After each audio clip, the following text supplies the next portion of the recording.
यकीन करो तो बताए तुम्हें खास बहुत खास हो तुम। यकीन करो तो बताए तुम्हें बहुत खास खास हो तुम। जोया इन मासूम सी आंखों का एक ख्वाब हो तुम। तो शुरुआत करते हैं एक छोटी सी कहानी से, मेरी ज़ुबानी। तो फरवरी की धूप सेकती हुई रिया अपनी खिड़की पे आंखें बंद किए बस सोच ही रही थी कि उसको याद आए कि वो कॉलेज के लिए लेट होगी। फटाफट निकली ही वो। अब सीन तो कॉलेज का ही है तो थोड़ा फिल्मी तो होगा ही। जैसे ही निकली तो वो ध्रुव से सामने से ध्रुव आ रहा था।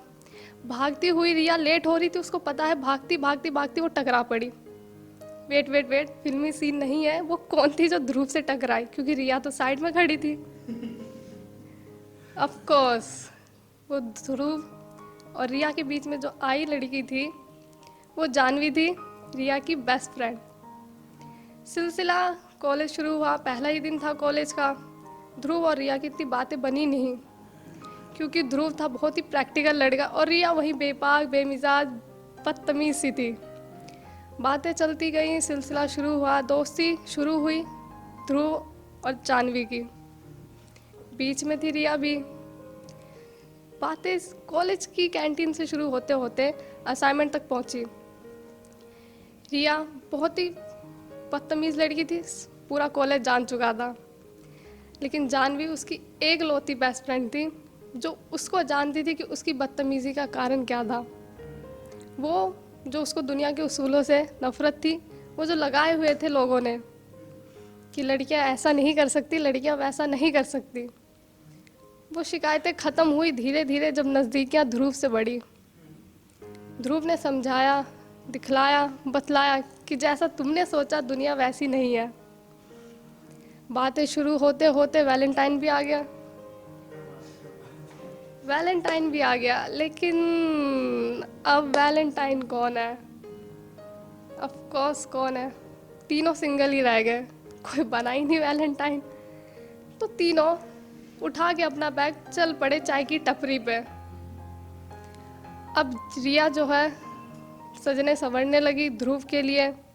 कॉलेज ख़त्म होते होते एक किस्सा यहीं शुरू हुआ कि ध्रुव तो निकल पड़ा मुंबई, रिया रहेगी दिल्ली। बातें फिर भी चली व्हाट्सएप पे। अब ये इंटरनेट वाली बातें कहाँ ज़्यादा टिकेंगी। खबर आई फ़ोन पे शादी की ध्रुव की। किसके साथ? जानवी के साथ। जानवी के साथ शादी हुई। पता ही नहीं था कि दोनों जो इतने अलग बंदे थे उनकी शादी एक साथ हुई। शादी हुई, जो चीज़ें उनको पसंद आ रही थी एक दूसरे की अपोजिट, अब वो चुभने लगी, खटकने लगी। चाय अब कम ही पसंद आने लगा। झुमके आवाज़ अब उनको नहीं भाती थी। पुराने गाने अब उनको कुछ कम ही पसंद आते थे।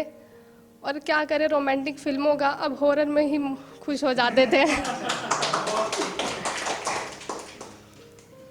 अब रिश्ता इतना बिगड़ गया कि बात तलाक तक पहुंच चुकी। कितना छोटा सा शब्द है तलाक, और जिंदगियां बर्बाद हो चुकी। अब रिया सोच ही रही थी कि उसकी माँ ने नॉक किया कि आज तो तुम्हें ध्रुव से मिलने जाना था, किन ख्यालों में खोई हुई हो।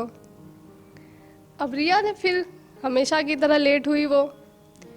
तुरंत गई जज्बात कैफ़े। वहाँ देखा तो ध्रुव जनाब हमेशा से टाइम पर। अब आए बैठे, पुरानी बातें चल ही रही थी कि बस शुरुआत हुई कि अब आगे क्या करना है। आगे कुछ नहीं, निकल जाना है। क्या बात हुई पता नहीं, कहाँ गई कुछ भी नहीं पता। बाय बोल के दोनों निकल पड़े। क्यों रिया ने नहीं बताया कि दिल में क्या था। क्यों नहीं कह पाई कि इश्क तो उसी दिन से था। क्योंकि कुछ कहानियाँ अधूरी ही अच्छी लगती है, पूरा करने की ज़िद में उन्हें ख़राब न किया जाए। और ऐसे ही दो दोस्त ही रह गए और इश्क उनका अपने दिल में दफन ही रह गया। कहाँ गए पता नहीं। तलाक के बाद यही रही कहानी।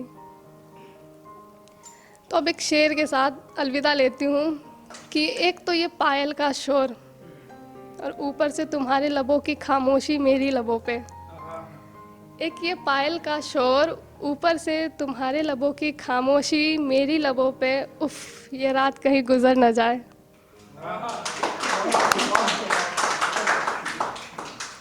एक शेर और है कि दर्द यूं ही नहीं मिलते हैं ज़माने से, कि दर्द यूं ही नहीं मिलते हैं ज़माने से, कुछ उम्मीदें तुमने भी लगाई है दुनिया से। कि दर्द यूं ही नहीं मिलते ज़माने से, कि कुछ उम्मीदें तुमने ही लगाई है दुनिया से। अब क्या करोगे इश्क में दिल दोबारा लगाकर, कि अब क्या करोगे इश्क में दिल दोबारा लगाकर। चलो वापस चलते हैं, मोड़ घर का उसी तरफ है। कि अब ये कहना चाहूँगी कि दोस्ती एक एहसास नहीं, कि दोस्ती एक एहसास नहीं कि तुम्हारी खामोशी से टूट जाए, कि दोस्ती एक एहसास नहीं कि तुम्हारी खामोशी से टूट जाए।